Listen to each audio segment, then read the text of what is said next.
मैं Vikas low cost advance fish farming channel में आपको स्वागत करता हूं।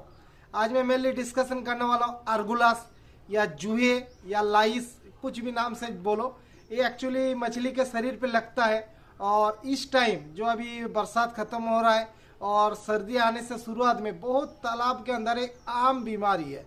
मतलब अगर तालाब को सबसे ज़्यादा इफेक्टेड भी होते हैं ना तो इसी से होते हैं, लेकिन वो कैसे करके लगते हैं और इससे मछली को क्या तकलीफ होता है, ग्रोथ के ऊपर क्या इम्पैक्ट होता है और इसको कितने आसान तरीके से हम इससे छुटकारा पा सकते हैं, वो प्रॉपर डिस्कशन करेंगे प्रॉपर साइंटिफिकली कारण के साथ। इसीलिए वीडियो में बने रहिएगा। जो नए बंदे देख रहे हैं पक्का वीडियो को सब्सक्राइब करना, पुराना बंदा जिनको भी मेरे वीडियो से काफ़ी हेल्प मिला पक्का आप लोग लाइक और शेयर करना मत भूलिए। चलिए शुरू करते हैं। आर्गुलास या लाइस क्या होता है? ये एक्चुअली पैरासाइट है और कुछ नहीं है। ये परजीवी है, किसी के शरीर में बैठता है और उसके शरीर से खून या रस जो भी उनके भोजन के लिए उन दूसरे के शरीर से चीज को लेते हैं। पैरासाइट काफी टाइप के होते हैं। मछली में लगने वाला पैरासाइट भी बहुत टाइप का होता है। धीरे धीरे करके पैरासाइट का एक एक करके अब मैं बता भी दूंगा, वो इस फोटो के साथ दूंगा, क्या क्या बीमारी में क्या दवा लगता है वो सब कुछ मैं बता दूंगा। अभी जो मेन बात है आर्गुलास जिसको बोलते हैं उसके बारे में बताता हूँ। ये एक्चुअली क्या है, जो हमारा शरीर पे किसी किसी तरह गंदा बाल वगैरह होगा तो जुए वगैरह लगता है, उसी टाइप देखने में होगा। लेकिन क्या होता है, ये बिल्कुल ही पानी जैसा दिखने में। आप अगर नॉर्मली मछली इफेक्टेड मछली को आप अगर उठा के ला के देखेंगे तो आपको जो पूंछ के साइड में या जो उनके पंख होता है, पंख के नीचे का हिस्से, नीचे के पेट के नीचे के हिस्से पूरा पूरा बॉडी में भी दिख सकता है। और बहुत ज़्यादा लग गया सर पे भी, जहाँ पर अनप्रोटेक्ट एरिया है, जहाँ पर देखना उनके जो स्काल या आश वो कम होगा तो वो उस एरिया में ज़्यादा इफेक्ट करता है।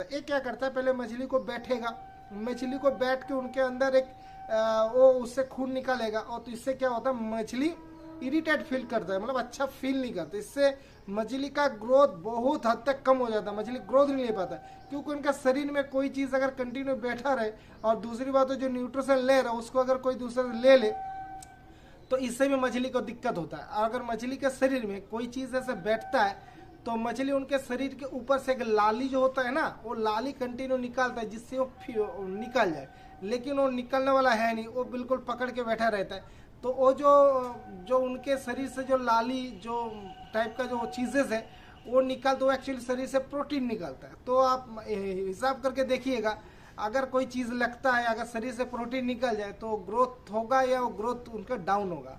ऑब्वियसली उनके ग्रोथ डाउन होगा, डाउन मतलब उनके ग्रोथ काफ़ी हद तक रुक जाता है। उसके बाद क्या होता है, वो जहाँ पर वो छोटे छोटे सुराग बनाते हैं, सुराग ओपन रह जाता है। तो सुराग ओपन रहने के कारण इसी टाइम पे क्या होता है, तालाब के अंदर फंगल, बैक्टीरियल, वायरल बहुत ज़्यादा हद तक बढ़ता है क्योंकि उनके मौसम अभी है। मौसम जैसे चेंज करता है तो अनवांटेड चीज़ेस का ग्रो बहुत ज़्यादा फास्ट होता है। तो अगर मछली मेरा बिल्कुल स्वस्थ रहता है तो वो चीज़ उनके ऊपर इफेक्ट नहीं कर पाता है। लेकिन नॉर्मल हालत में क्या होगा, अगर वो चीज़ मछली को भी छूटता है लेकिन उनके जगह जो छोटी छोटी बिंदी कर गया उनमें आपको बैक्टीरिया या फंगल इन्फेक्शन होने का बहुत ज़्यादा खतरा बढ़ जाता है। फिर आप देखेंगे वो छोटे छोटे लाल स्पॉट होगा, फिर मछली मरना शुरू होगा। ये आपको अभी एक आम कहानी है तालाब के अंदर। अभी आप लोगों को नॉर्मली तालाब के अंदर पहले से पता कैसे हो, अभी हो सकता है कुछ बंदे बहुत दिन बाद में नेटिंग करा था, लेकिन पता कैसे होगा तो उनके तालाब के अंदर मछली के शरीर में कुछ लगा हुआ है या आर्गुलास लगा हुआ है या जुए लगा हुआ है, कैसे पता लगेगा? आप अक्सर देखेंगे तालाब के अंदर अगर ये जुए या आर्गुलास अगर लगता है तो मछली अपना पूंछ पटकेगा। पूंछ पटकते हुए एक इनका बहुत बढ़िया सिम्टम है। दूसरी तरफ अगर तालाब के अंदर कोई डंडे वगैरह गड़ा हुआ है या कोई पेड़ पौधे अगर उगा हुआ है तो आप देखेंगे वो कुछ देर बाद आपको हिलते हुए नजर आएगा।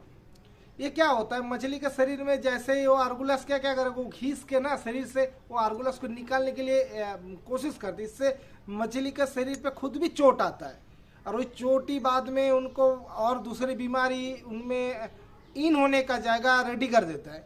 तीसरी बात आप देखेंगे कुछ सम टाइम बाद कुछ मछली झुंड में बहुत स्पीड से तालाब में भाग रहा है। खास करके अगर आप चेक करेंगे सिल्वर कार्प या कुछ मछली हो सकता है, वो झुंड बंद के एक साथ तेजी से भाग रहा है एक एट ए टाइम, ऐसा नहीं अलग अलग, क्योंकि आर्गुलस होता है ना वो ऑल टाइम खून नहीं चूसता, एक कुछ टाइम इंटरवल के बाद फिर खून चूसना शुरू करते हैं। तो जैसे ही होता है तो मछली बिल्कुल बेचैनी फील करता है, बेचैनी फील करके इधर उधर भागेगा।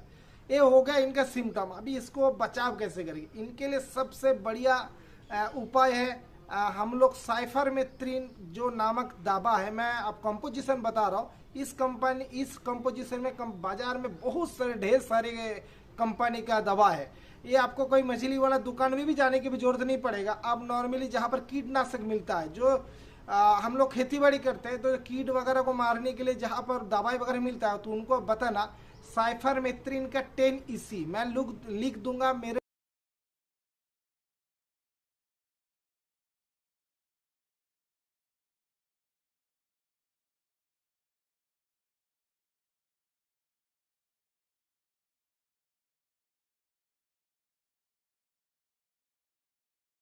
डिस्क्रिप्शन में भी डाल दूंगा, आप लोगों को देख लेना।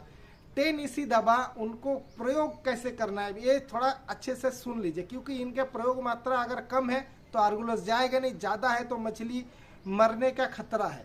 तो ये हमारा मान के चलो एक मेन पहले डोजेस बता दो, 0.3 ml से 0.4 ml, मैं 0.3 ml से 0.4 ml बता रहा हूँ। अगर मछली मेरा बड़ा है तो 0.4 ml इस्तेमाल कर सकता हूँ, मछली थोड़ा छोटा है 0.3 ml इस्तेमाल करेंगे। 0.3 ml सेफेस्ट है। पर फीट पर डेसिमल पानी के लिए, पर फीट मीन्स अगर मेरा 1 फीट गहरा पानी है और मेरे 1 डेसिबल का तालाब है तो मेरे को 0.3 ml की दवा चाहिए। इसका मतलब अगर मेरे पास 10 डेसिबल का तालाब है और 1 फीट गहरा है तो मुझे सिर्फ 3 ml की दवा की जरूरत पड़ेगा।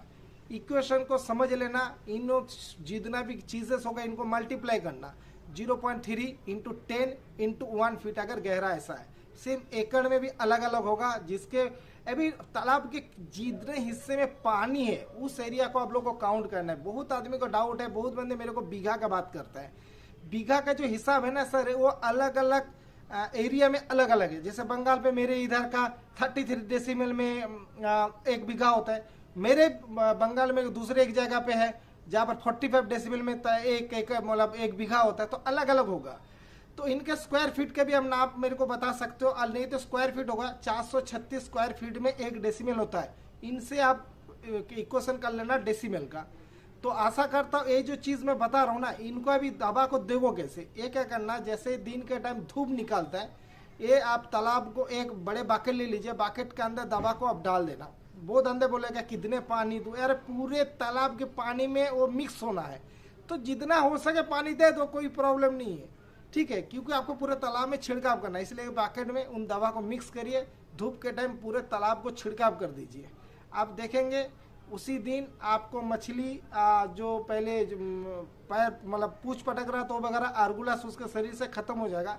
लेकिन इस डोज को सेम आपको रिपीट करना है। रिपीट कब करना है, आफ्टर 5 से 7 डेज में रिपीट करना है। अभी मछली का आर्गुलस का जो अंडे दे के रखता है, अंडे के ऊपर इस दवा का असर नहीं है, फिर वो अंडा आपको फिर मछली में आएगा, वो बड़ा होगा, फिर आपको अटैक करेगा। इसीलिए आफ्टर 5 से 7 डेज के बाद आप फिर इस दवा का दूसरे बार प्रयोग करना है। आप अगर प्रयोग करेंगे आप देखेंगे आप आर्गुलस से छुटकारा मिल जाएगा। इसका और भी काफ़ी सारे दवा है, लेकिन ये दवा इनफ होता है। ये दवा देने से आपको तालाब के अंदर जो झींगा मछली या चिंगड़ी बोलते हैं, जो इनको ये खत्म हो सकता है, मतलब खत्म हो जाएगा। इसीलिए जिनके तालाब में झींगा मछली है या आपको उनको अगर नहीं मारना चाहते हो तो वो लोग आइवरमेक्टिन इस्तेमाल कर सकते हो। आइवरमेक्टिन को फीड के साथ आप 3 से 4 दिन खिलाओगे, आर्गुलस चला जाएगा।